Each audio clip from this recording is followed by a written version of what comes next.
does the end begin? Well, for me, it all began with this little fellow. This adorable organism, well, I think it's adorable, is called Tetrahymena, and it's a single-celled creature.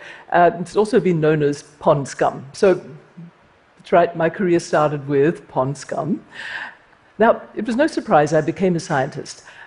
Growing up far away from here, as a little girl, I was deadly curious about everything alive. I used to pick up lethally poisonous stinging jellyfish and sing to them. And so, starting my career, I was deadly curious about fundamental mysteries of the most basic building blocks of life. And I was fortunate to live in a society where that curiosity was valued. Now, for me, this little pond scum critter, Tetrahymena, was a great way to study the fundamental mystery.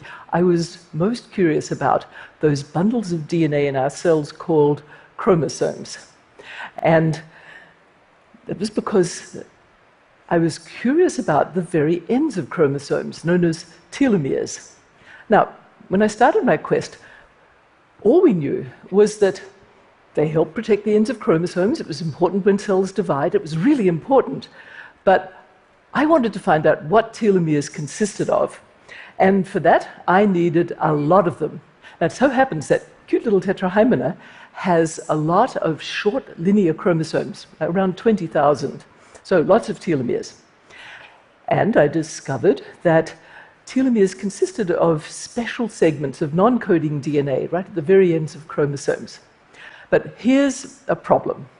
Now, we all start life as a single cell. It multiplies to 2, 2 becomes 4, 4 becomes 8, and on to form the 200 million billion cells that make up our adult body. And some of those cells have to divide thousands of times. In fact, even as I stand here before you, all throughout my body, cells are furiously replenishing to, well, keep me standing here before you. So every time a cell divides, all of its DNA has to be copied, all of the coding DNA inside of those chromosomes, because that carries the vital operating instructions that keep our cells in good working order. So my heart cells can keep a steady beat, which I assure you they're not doing right now, and my immune cells can fight off bacteria and viruses, and our brain cells can save the memory of our first kiss and keep on learning throughout life. But there is a glitch in the way DNA is copied. It is just one of those facts of life. Every time the cell divides and the DNA is copied, some of that DNA from the ends gets worn down and shortened, some of that telomere DNA. And think about it, like the protective caps at the ends of your shoelace, and those keep the shoelace or the chromosome from fraying. And when that tip gets too short, it falls off, and that worn down telomere sends a signal to the cells. The DNA is no longer being protected, sends a signal, time to die. So, end of story. Well, sorry, not so fast. Can't be the end of the story, because life hasn't died off the face of the earth. So I was curious. If such wear and tear is inevitable, how on earth does Mother Nature make sure we can keep our chromosomes intact? Now, remember that little pond scum critter, Tetrahymena? Its craziest thing was Tetrahymena cells never got old and died. Their telomeres weren't shortening as time marched on. Sometimes they even got longer. Something else was at work, and believe me, that something was not in any textbook.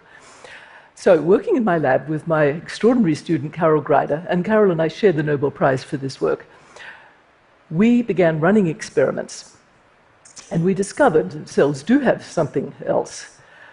It was a previously undreamed of enzyme that could replenish, make longer telomeres. And we named it telomerase. And when we removed our pond scum's telomerase, their telomeres ran down and they died. So it was thanks to their plentiful telomerase that our pond scum critters never got old. Okay, now that's an incredibly hopeful message. for us humans to be receiving from pond scum, because it turns out that as we humans age, our telomeres do shorten, and remarkably, that shortening is aging us. Generally speaking, the longer your telomeres, the better off you are. It's the overshortening of telomeres that leads us to feel and see signs of aging. My skin cells start to die, and I start to see fine lines, wrinkles. Hair pigment cells die. You start to see gray. Immune system cells die. You increase your risks of getting sick. In fact, the cumulative research from the last 20 years has made clear that telomere attrition is contributing to our risks of getting cardiovascular diseases, Alzheimer's, some cancers, diabetes, the very conditions many of us die of. And so we have to think about this. What is going on? This attrition, we look and we feel older. Yeah, our telomeres are losing the war of attrition faster. In those of us who feel youthful longer, it turns out our telomeres are staying longer for longer periods of time, extending our feelings of youthfulness and reducing the risks of all we most dread as the birthdays go by. Okay, seems like a no-brainer. Now, if my telomeres are connected to how quickly I'm going to feel and get old, if my telomeres can be renewed by my telomerase, then all I have to do to reverse the signs and symptoms of aging is figure out where to buy that Costco-sized bottle of grade A, all-organic, fair trade telomerase, right? Great, problem solved. Not so fast. I'm sorry. Alas, that's not the case. Okay. And why? It's because human genetics has taught us that when it comes to our telomerase, we humans live on a knife edge. Okay, simply put, yes, nudging up telomerase does decrease the risks of some diseases, but it also increases the risks of certain and rather nasty cancers. So even if you could buy that Costco-sized bottle of telomerase, and there are many websites with marketing such dubious products. Problem is, you could nudge up your risks of cancers. And we don't want that. Now, don't worry. And because, well, I think it's kind of funny that right now, many of us may be thinking, I'd rather be like pond scum. Right. There is something for us humans in the story of telomeres and their maintenance. But I want to get one thing clear. It isn't about enormously extending human lifespan or immortality. It's about health span. Now, health span is the number of years of your life when you're free of disease, you're healthy, you're productive, you're zestfully enjoying life. Disease span, the opposite of health span, is the time of your life spent feeling old and sick and dying. So the real question becomes, okay, if I can't guzzle telomerase, do I have control over my telomeres length and hence my well-being, my health, without those downsides of cancer risks? Okay? So it's the year 2000. Now, I've been minutely scrutinizing little teeny tiny telomeres very happily for many years when into my lab walks a psychologist named Elissa Epel. Now, Elissa's expertise is in the effects of severe chronic psychological stress on our minds and our body's health. And there she was standing in my lab, which ironically overlooked the entrance to a mortuary, and and she had a life and death question for me. What happens to telomeres in people who are chronically stressed? She asked me. You see, she'd been studying caregivers, and specifically mothers of children with a chronic condition, be it gut disorder, be it autism, you name it, a group obviously under enormous and prolonged psychological stress. I have to say, her question changed me profoundly. See, all this time I'd been thinking of telomeres as those minuscule molecular structures that they are and the genes that control telomeres. And when Alyssa asked me about studying caregivers, I suddenly saw telomeres in a whole new light. I saw beyond the genes and the chromosomes into the lives of the real people we were studying. And I'm a mom myself. And at that moment, I was struck by the image of these women dealing with their child with a condition very difficult to deal with, often without help. And such women simply often look worn down.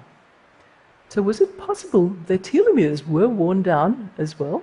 So our collective curiosity went into overdrive. Alyssa selected for our first study a group of such caregiving mothers, and we wanted to ask, what's the length of their telomeres compared with the number of years that they have been caregiving for their child with a chronic condition? So 4 years go by, and the day comes when all the results are in. And Alyssa looked down at our first scatter plot and literally gasped, because there was a pattern to the data.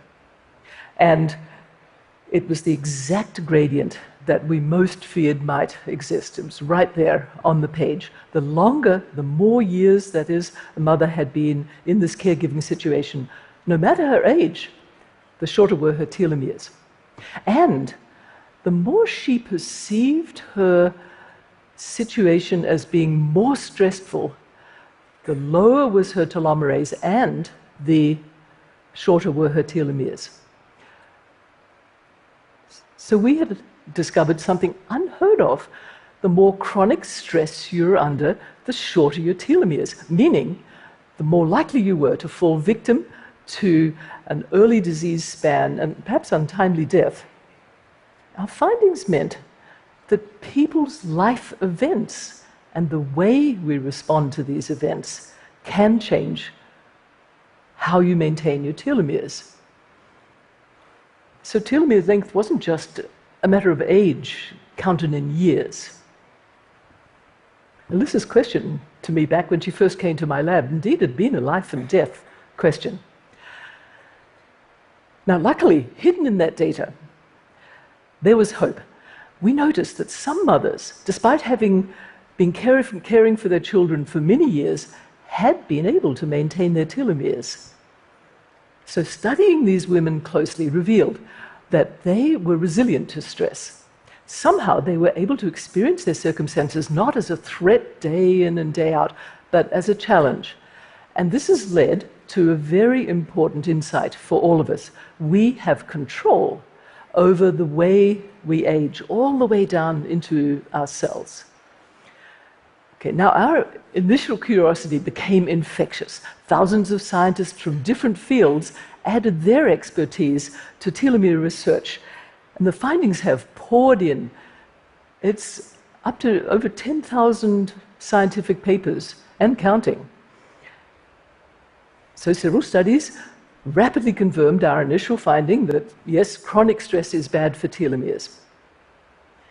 And now many are revealing that we have more control over this particular aging process than any of us could ever have imagined.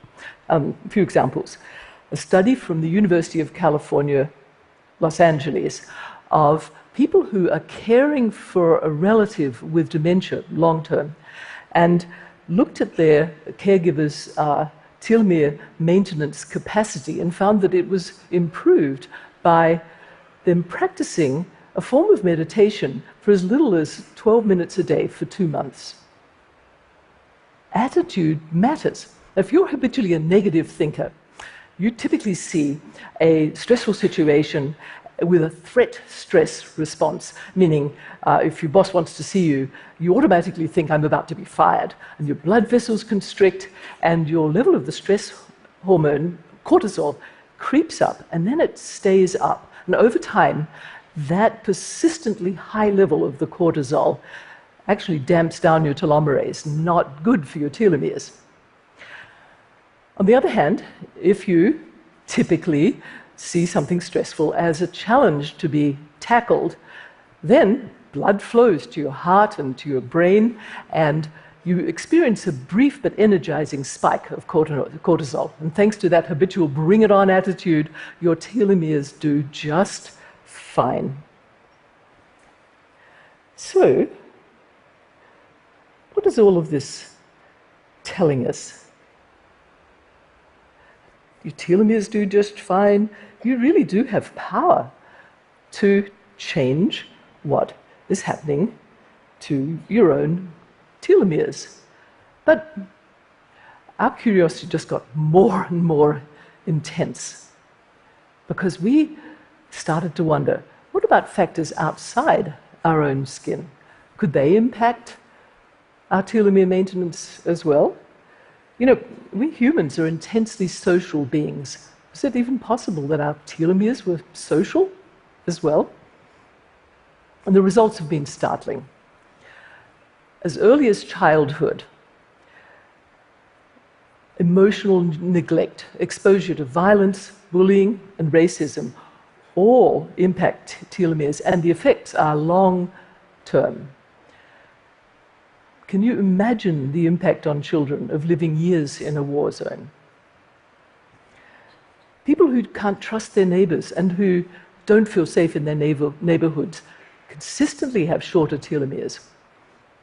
So your home address matters for telomeres as well. On the flip side, tight-knit communities, being in a marriage long-term, and lifelong friendships even, all improve telomere maintenance. So what is all this telling us? It's telling us that I have the power to impact my own telomeres, and I also have the power to impact yours. Telomere science has told us just how interconnected we all are. But I'm still curious. I do wonder what legacy all of us will leave for the next generation. Will we invest in the next young woman or man peering through a microscope at next little critter, the next bit of pond scum, curious about a question we don't even know today is a question? It could be a great question that could impact all the world. And maybe you're curious about you.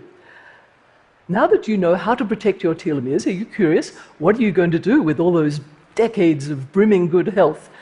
And now that you know you can impact the telomeres of others, are you curious, how will you make a difference?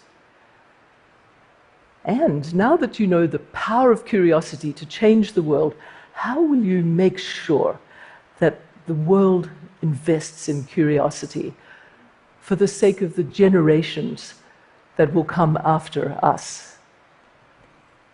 Thank you.